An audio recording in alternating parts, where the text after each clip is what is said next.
Hands up if you know Lexus. Well, Toyota's luxury brand needs little introduction. But hands up if you know their most popular car of recent times. And I've been told it's this, the NX. The NX300h is the fourth offering from the company in India, and it's available in two flavors, the F Sport and the Luxury, and it promises an experience like none other.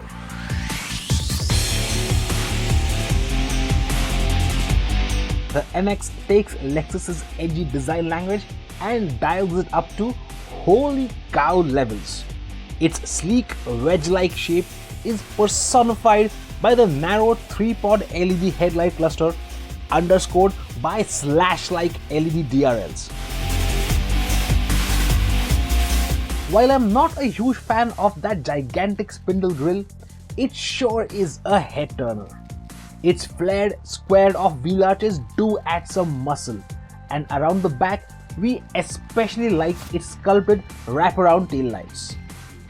The exterior differences between the F Sport and the Luxury are focused around the front grille, the front bumper, mirrors and alloy wheels. But apart from these, there's very little to tell the two trim levels apart until we get inside.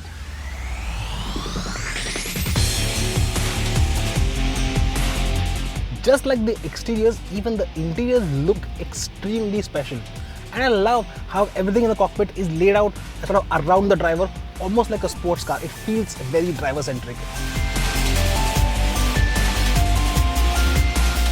The feel-good factor here is impressive. There's lots of premium materials used around the cabin. Leather, wood, soft touch plastics and even some aluminium trim on the F Sport. There's a large 10.3-inch center display, and no, there's no touchscreen or CarPlay or Android Auto, but it can be controlled by the touchpad on the center console, almost like a laptop's trackpad. It's a very comprehensive system that gets satellite navigation, plenty of connectivity options, and a brilliant 3D 360-degree camera display. Oh, and the audio is courtesy of a fantastic 14-speaker Mark Levinson music system. The cabin is loaded with equipment, heated and ventilated front seats, heated rear seats, a heated steering. It also gets a brilliant multi-function heads-up display, and would you look at the size of that massive panoramic glass roof. However, the F Sport doesn't get ventilated front or heated rear seats. But racer boys rejoice, it gets a G-sensor.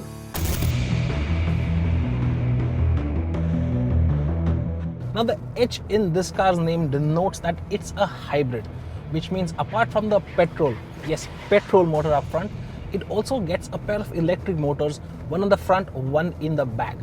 Now the petrol motor is a 2.5 liter 4-cylinder unit, and the combined output of the electric and petrol system is approximately 200 horsepower. The petrol engine does a lot of the work to move the NX around and some more. Now this isn't a plug-in hybrid, but it is a strong hybrid, which means the electric motors power the wheels with the petrol motor charging the batteries as and when required. Now the batteries can also regenerate when you are braking, and technically you can drive this car in all electric mode, but that only lasts for a few kilometers before the batteries deplete. The NX gets an eCVT transmission. It's a bit complicated to explain, but basically it's a conventional gearbox which, with some electronic trickery, manages the smoothness of a regular CVT. Put your foot hard down though, and the gearbox does take a little time to kick down, so overtakes need to be planned a little in advance. Gear shifts can be pretty prompt when using the steering mounted paddles, but keep in mind the NX weighs almost 1.9 tons, which is a lot. However, with the hybrid drivetrain, fuel efficiency and emissions are quite impressive, and it's the drive modes that help make the NX green or red. You do get 4 driving modes on offer, which can be toggled through using this dial on the center dashboard. In normal mode, well, it's normal, the car is pretty much doing what it's supposed to. However, turn the dial to the left and put the car in eco mode, which will basically optimize your throttle and your steering and your gearbox for the best efficiency possible.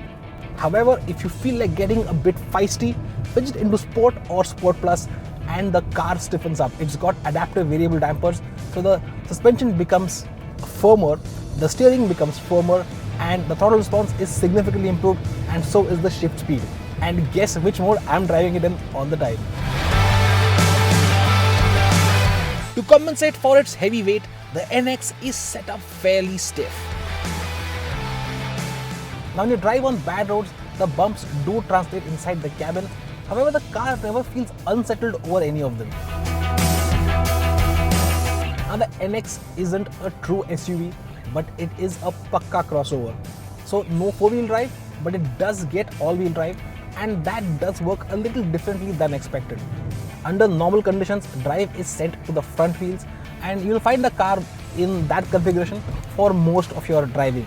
However, as and when the car senses that the rear wheels need traction, the electric motor at the back kicks in, making it an all-wheel drive. And the system is quite intelligent. It can really sense when you actually need that extra traction, or if you need a boost in speed when you put your foot on the throttle.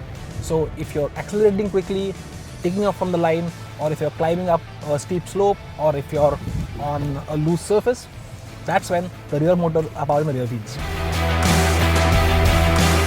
It's a smooth and refined drive, alright, but there's one area where the NX does lose out a little bit, and that's space.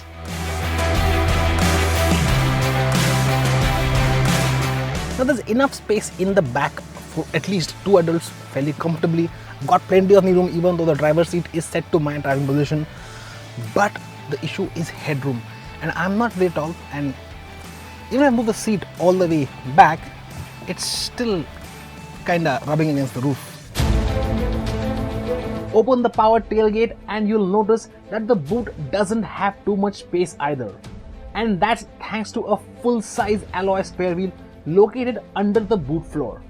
Thankfully though, to free up some more space, the rear seats on the luxury trim can be folded down electrically. Now the Lexus NX300h goes on sale in January next year with prices expected at around 60 lakh rupees. Now that would make it a little bit pricey as compared to its immediate rivals, and it does lose out in certain areas, especially in terms of space. So it'll be interesting to see how it fares against the likes of the BMW X3 and the new Audi Q5, which is also due sometime next year. However, I can say with surety that it looks like and makes a statement like nothing else on the road. If you choose to put your money down on one, you might feel cramped but not shortchanged.